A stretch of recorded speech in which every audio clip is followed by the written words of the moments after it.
നസറി അവസാനം സൂചിപ്പിച്ചതുപോലെ തന്നെ ഇന്നിപ്പോൾ വന്ന ഏറ്റവും നിർണായക അപ്ഡേറ്റ് എന്ന് പറയുന്നത് അബ്ബാസ് അറാഖ്ചി ഒപ്പം തന്നെ പുടിൻ കൂടിക്കാഴ്ച നടത്തി എന്നുള്ളത് തന്നെയാണ്. ഈ കൂടിക്കാഴ്ചയിൽ പ്രധാനമായും ചർച്ചയായിട്ടുണ്ടാകുക ഈ ആണവ സമ്പുഷ്ടീകരണം തന്നെയായിരിക്കും.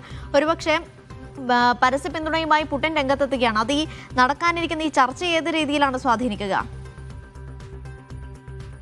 തീർച്ചയായിട്ടും റഷ്യയുടെ ഒരു ഇടപെടൽ കുറെ കൂടി ക്ലിയറാണ്. കാരണം നേരത്തെയൊക്കെ ഒരു പരോക്ഷമായിട്ടുള്ള ഒരു സഹകരണം പ്രതിരോധ മേഖലയിലും സൈനിക മേഖലയിലും ഒക്കെ ഉണ്ട് എന്ന ആരോപണങ്ങൾ ഉയർന്നൊരു ഘട്ടമുണ്ടായിരുന്നു. അത് ആ ഒരു ഘട്ടത്തിലൊക്കെ തന്നെ സൈനികമായിട്ടുള്ള ആയുധങ്ങൾ ഇറാന് നൽകാനോ ആ അർത്ഥത്തിലുള്ള ഒരു പങ്കാളിത്തം വികസിപ്പിച്ചെടുക്കാനോ തങ്ങൾ ആഗ്രഹിക്കുന്നില്ല, അല്ലെങ്കിൽ അത്തരമൊരു നീക്കം തങ്ങൾ നടത്തുന്നു എന്നതുപോലും അടിസ്ഥാനരഹിതമാണെന്നൊരു വാദമായിരുന്നു ക്രെംലിൻ പ്രധാനമായിട്ടും ഉന്നയിച്ചിരുന്നത്. പക്ഷേ ഇന്നത്തെ കൂടിക്കാഴ്ചയോടുകൂടി പിന്നെ ഒരു കാര്യം വ്യക്തമാണ്, പുടിൻ പൂർണ്ണമായി തന്നെ ഇറാന്റെ കൂടെയാണ്. അതുകൊണ്ടാണ് തന്ത്രപ്രധാനമായിട്ടുള്ള ഇറാനുമായിട്ടുള്ള ബന്ധം റഷ്യ മുന്നോട്ട് തന്നെ പോകുമെന്ന് പുടിൻ തന്നെ ഉറപ്പ് നൽകുന്നത് ഔദ്യോഗികമായി തന്നെ അദ്ദേഹം സ്ഥിരീകരിക്കുക കൂടി ചെയ്യുന്നുണ്ട്. ഇപ്പോൾ നടന്നിരിക്കുന്ന ഇറാന് നേരെയുള്ള ഇസ്രായേലിന്റെയും അമേരിക്കയുടെയും ആക്രമണം എന്നത് തികഞ്ഞ ഒരു പകൽ സ്വഭാവത്തിൽ നടന്നിരിക്കുന്ന ഒരു കടന്നാക്രമണമാണ്, അധിനിവേശമാണ്.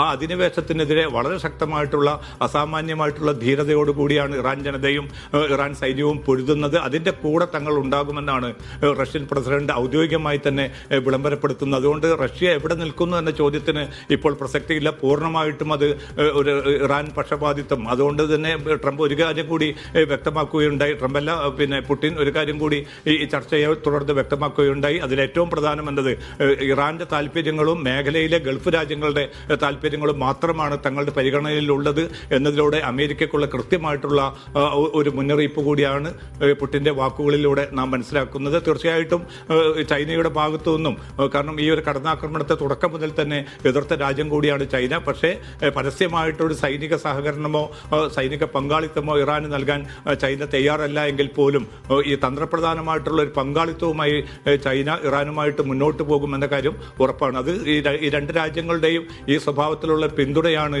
ഒരു ആക്രമണം പുനരാരംഭിക്കുന്നതിൽ നിന്ന് പോലും ഒരുപക്ഷെ ട്രംപിനെ പിന്തിരിപ്പിക്കുന്നതെന്ന വാർത്തകളും അതുമായി ബന്ധപ്പെട്ടും പുറത്തു വരുന്നുണ്ട്.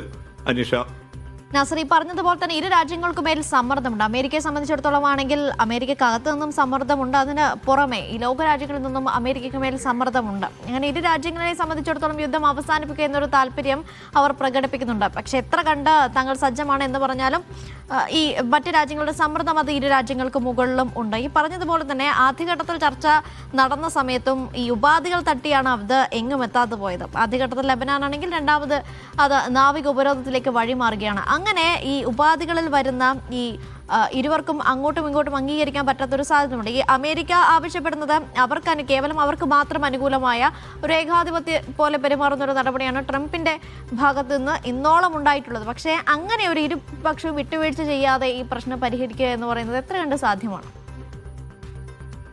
അനീഷ്, അതാണ് ഏറ്റവും വലിയൊരു പ്രതിസന്ധിയായിട്ട് നിലനിൽക്കുന്നത്. മധ്യസ്ഥ രാജ്യങ്ങൾ തങ്ങളുടെ പരമാവധി ശ്രമങ്ങൾ തുടരുന്നുണ്ട്. അത് പാകിസ്ഥാൻ ആവട്ടെ, ഈജിപ്ത് ആവട്ടെ, തുർക്കി ആവട്ടെ, സൗദി അറേബ്യ ആകട്ടെ, ഈ പറഞ്ഞ 4 രാജ്യങ്ങളും പിന്നിട്ട മണിക്കൂറുകളിൽ പിന്നിട്ട ദിവസങ്ങളിലൊക്കെ അത്യധികം കഠിനാധ്വാനം ചെയ്യുന്നത് ഈ മേഖലയുടെ പൊതു താല്പര്യങ്ങൾ മുൻനിർത്തിക്കൊണ്ടാണ്, ലോകത്തിന്റെ താല്പര്യങ്ങൾ മുൻനിർത്തിക്കൊണ്ടാണ്. കാരണം ഇത് കേവലം ഒരു 2 മാസത്തിൽ എത്തി നിൽക്കുന്ന ഈ ഒരു സംഘർഷം എന്നത് കേവലം ഈ മിഡിൽ ഈസ്റ്റ് രാജ്യങ്ങളെ മാത്രം ബാധിക്കുന്ന ഒന്നല്ല.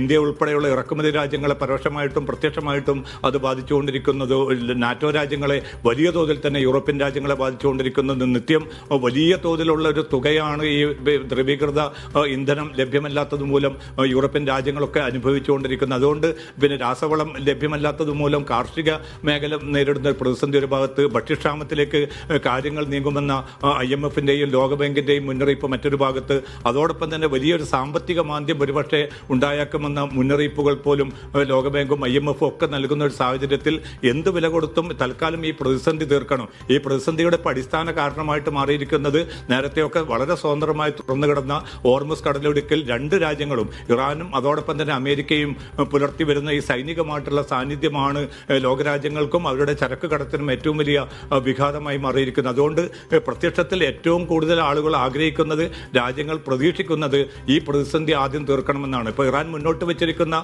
നിർദ്ദേശവും അതാണ്. വളരെ പെട്ടെന്ന് ഈ പ്രതിസന്ധി തീർക്കാൻ തങ്ങൾ ഒരുക്കമാണ്. അതിനുവേണ്ടി ഒരുപക്ഷെ ഈ ചുങ്കം പിരിക്കുന്നത് ഉൾപ്പെടെയുള്ള നടപടികൾ പോലും തൽക്കാലം മാറ്റിവെക്കാൻ ഇറാൻ തയ്യാറാകുമെന്ന റിപ്പോർട്ടുകളുണ്ട്. അപ്പോൾ ഹോർമുസിന്റെ പ്രതിസന്ധി തീരണമെങ്കിൽ നാവിക ഉപരോധം അമേരിക്ക അവസാനിപ്പിക്കണം. ആ നാവിക ഉപരോധം അവസാനിപ്പിക്കുന്നത് സംബന്ധിച്ച ഒരു കൃത്യമായിട്ടുള്ള തീരുമാനം അമേരിക്ക കൈക്കൊള്ളാതെ ഹോർമുസ് തുറക്കാൻ സാധ്യതയില്ല.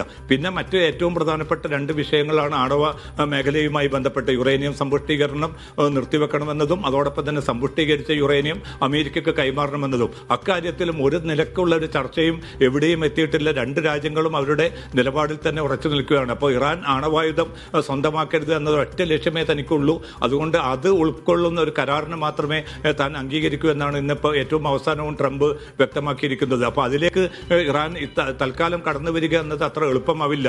തങ്ങളുടേതായിട്ടുള്ള ഈ താല്പര്യങ്ങൾ ഹനിച്ചുകൊണ്ട് അമേരിക്കയുമായിട്ടൊരു കരാറിൽ എത്തിച്ചേരുന്നതിന് IRGCക്ക് വളരെ കടുത്ത വിയോജിപ്പുള്ളതായിട്ടുള്ള റിപ്പോർട്ടുകൾ പുറത്തു വരുന്നുണ്ട്. അതുകൊണ്ട് രാഷ്ട്രീയ നേതൃത്വം ഇറാനിൽ തീരുമാനിച്ചാൽ പോലും IRGC പോലുള്ള ഒരു സൈനിക വിഭാഗം അത് അംഗീകരിക്കണമെന്ന് യാതൊരു നിർബന്ധവുമില്ല. അതുകൊണ്ട് തന്നെ ചർച്ച ഇനി എങ്ങനെ മുന്നോട്ട് പോകും എന്ന ചോദ്യം നിലനിൽക്കുന്നുണ്ട്. പക്ഷേ തിരക്കിട്ട കൂടിയാലോചനകൾ ഇപ്പോൾ പോലും ഈ രാത്രിയിൽ പോലും പാകിസ്ഥാനിന്റെ മധ്യസ്ഥതയിലാണെങ്കിൽ പോലും തുടരുന്നുണ്ട്. അതുകൊണ്ട് വരും മണിക്കൂറുകൾ ഒരുപക്ഷെ അനുകൂലമായിട്ടുള്ള തീരുമാനം വരികയാണെങ്കിൽ ഹോർമസ് കടലിടുക്ക് തുറക്കുകയും അതിലൂടെ സംഘർഷം ലഘൂകരിക്കപ്പെടുന്ന ഒരു സാഹചര്യം രൂപപ്പെടും എന്നാണ് സമാധാനകാംക്ഷികൾ പൊതുവെ തന്നെ പ്രതീക്ഷിക്കുന്നത്.